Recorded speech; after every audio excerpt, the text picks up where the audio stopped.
Folks, I'm gonna be honest with you. This game consumed me. It consumed my life. You noticed last week there were less videos? Right. This is because Ghost of Tsushima, but now it's over. And I'll be honest with you, for something that consumed my life so much, I'm really sad it's over. like over. Platinum, done, over. Well, I guess I have more to sniff around. You don't need to find everything to get the platinum. Well, maybe that's why I'm sad, because it was so life-consuming. Anyhow, let's talk about it.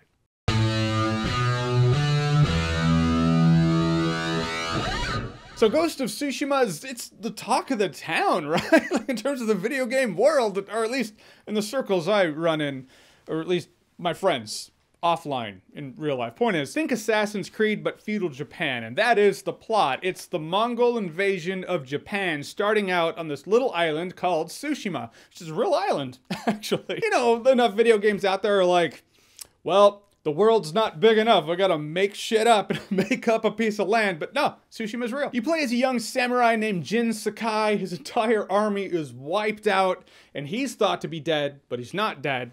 And so now you come back, and you're building up your legend, and you're helping people out, and you become the Ghost of Tsushima with the quest to liberate Tsushima from the Mongol invaders. I feel like I really undercut it by calling it Assassin's Creed, but here, not that Assassin's Creed's bad, but this was really fun to play. First of all, before I get into the gameplay, the story is an epic one. The villain's a dick, the stakes are high, and it's not just the main story. The main story itself, if you just stick to it, it's not that long, but I never once thought I could go to the end of the game without liberating the rest of Tsushima. Like, that's built into the game as part of the point. So the island's broken up into 3 acts, 3 areas, and as I'm going to the end of each area, I'm just going around and liberating the camps and the towns. One of the funnest things ever. You stroll up to this little town or camp and it's like Mongol territory, and you're like, oh boy. Leftovers. You just take them out however you want. But whether you're building the story on your own role play, your own actions of liberating people, whether you're playing the main story or the side character stories, like these side characters become a close member of your adopted family in this quest. And you play their stories to the end, they're compelling, they're emotional, they're heart-wrenching. So as there may be side quests, they're important for the entire feeling and vibe of the game. You can't skip these things. So whether you're doing the main quest, the side character stories, or you're just going around doing side quests not linked to the side characters, but they're just people who need help. You know, you're being a one-man 7 samurai army. All of it just feels epic. When it says you're building your legend, you really do feel it. You feel like you're building the legend of the Batman, but samurai. So, I mean, Batman. Samurai do not hide behind masks. He is quite literally the hero Tsushima needs. And you really feel that. I'm gonna wrap back around to that in a second, because that is tied to the gameplay, which is tied to the story, and it's all part of the experience. But as for the gameplay is epic as well. You get 4 different stances, not all at once. There'd be a lot for it to throw at you, but one stance, I mean, I'm shit with names. I think it's actually called the wind stance. I'll call it the triangle button. That's best for enemies with spears. The circle button's best with enemies with shields. The X button is best for enemies with swords, and the square button's best against brutes, you know, really big dudes. All important to know and remember, because yes, you go up against multiple enemies of multiple weapon types, and you have to switch your stances on the fly as you're fighting multiple enemies at once, which is multitask city, and I am a shit multitasker. But the way the game massages you into it and slowly breaks you into it, you know, you have 1 stance, then you have 2, then you have 3. But I'm telling you, by the end of this game, you are pulling it off. You're doing the perfect counter parries, slicing enemies down, all while switching between different stances, fighting multiple types of enemies. Very few games have made me feel this badass by the end. And as you do missions and take down Mongols, you get points, and those upgrade points you can put with your stances or otherwise different moves. Not just stances, you have weapons you can throw, you have a bow and arrow.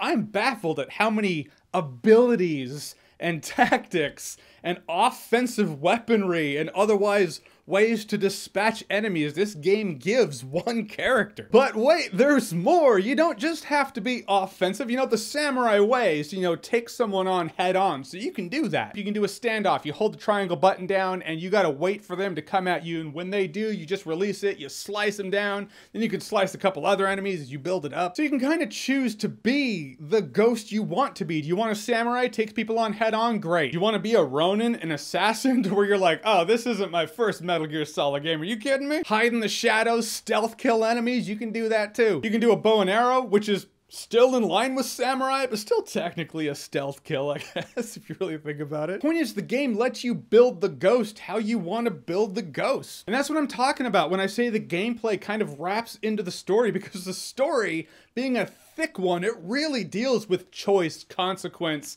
Every action has a reaction. When you're an honorable person among an honorable army going up against an enemy that has no honor, you got to adopt new tactics. Not all the samurai agree with that. You got to adapt to survive. Maybe people will hate you for it in Tsushima, but they will be alive and free people, free to be alive and hate you for it. That's the point. You play as a character who is giving his soul for his country and its people. That's a beautiful thing. It's epic. And for my own personal roleplay, my own personal RP, I had a kick with the armor in this game. At first, you know, I was dressing like a samurai. I was going the samurai way. Then I was dressing like a ronin. You know, I was really embracing the shadows. I was the ghost. Then by the end, I was something different. I was this hybrid. I was this Ghost of Tsushima, not a samurai, not a ronin, something else. Which is where the story leads you, but you feel like the story went there because you did it. It's not true, the story goes there regardless. But that's the point of storytelling in a video game. You're supposed to make the player feel like they did this. And Ghost of Tsushima gave me that feeling a lot more than a lot of other games have. But what I liked about Ghost of Tsushima is I never felt like armor pieces negated a previous armor piece. Your samurai armor wasn't negated by your ronin armor. I guess you're not going to use your samurai armor if you're going mostly shadow kills, stealth kills and whatnot, but that's the point of the armor, is it's tailored for different gameplay types. There's like, all right, well, there is one armor piece later on in the game that is a lot like the ronin armor piece, so once I got that, I kind of ceased to use the ronin armor, but that's really the only one. Like, there are other armor pieces I didn't use as much because I didn't play that way. The archery armor, I never really used it. At first, I was all just melee. My tactic on a lot of things is the best defense is a good offense. Until among these relics, I got a certain relic that was like, if you do a headshot with a bow and arrow, it has like a 40% chance of giving you an arrow back. Then I got another relic piece that was like, if something has a percentage of odds, there's now a 50% more chance that it'll do that. Then I got two of those, and point is, if I shot someone in the head, I'm probably getting my arrow back. But if it all fell to shit and they spotted me, I needed some good melee damage, or at least some good defense to keep the fight going. By that time, though, I was pretty good at hand-to-hand combat, so... But that's my point. You don't have to play the game through multiple times to experience the game multiple ways. And sometimes you get armor sets that come with helmets. You're like, well, I like that helmet, but I like the stats of that armor. And among the shaders that you can do, you'll probably find a shader that will help this helmet from this armor set go with that armor. And you can just mix and match, along with the masks that really give you the flavor you want, you know, to personalize it and make it yours. Some of them look pretty badass. Like, if I saw that dude coming after me, I'd shit myself. Tell me he doesn't kind of look like the guards from The Wizard of Oz, though. Oh, you know it's true. But as I like some good RP, by the end, I got the full armor piece that was just the head, the mask, the outfit, and that was me. And it felt like mine. I felt like I earned that. And I wore that to the end of the game. The game is really generous too, whether it be when you're just picking up crafting goods, you don't have to get off your horse. You can just run by it and blank, pick it up on the go. I appreciate that. Also really generous with fast travel. Once you go to a place and you clear out all the Mongols and now it's a town where people are in, or it's liberated in some way, shape, or form, or you find a shrine, you can fast travel to that location at any time. I appreciate the fact that it doesn't have 3 fast travel locations and that's that. I understand some games in the mindset of, well, it helps you feel like you're in the world more, it helps it feel more real, but no, it just feels overwhelming and cumbersome. Thank you for the generous fast travel. Also, finding secrets on the map. You get your traveler's gear on, you can just be like, all right, I want to look for that thing, and the wind will blow you there. Oh, that's another thing to talk about, the wind. There's no heads-up display. You have to follow the wind to your location. That's not a heads-up display.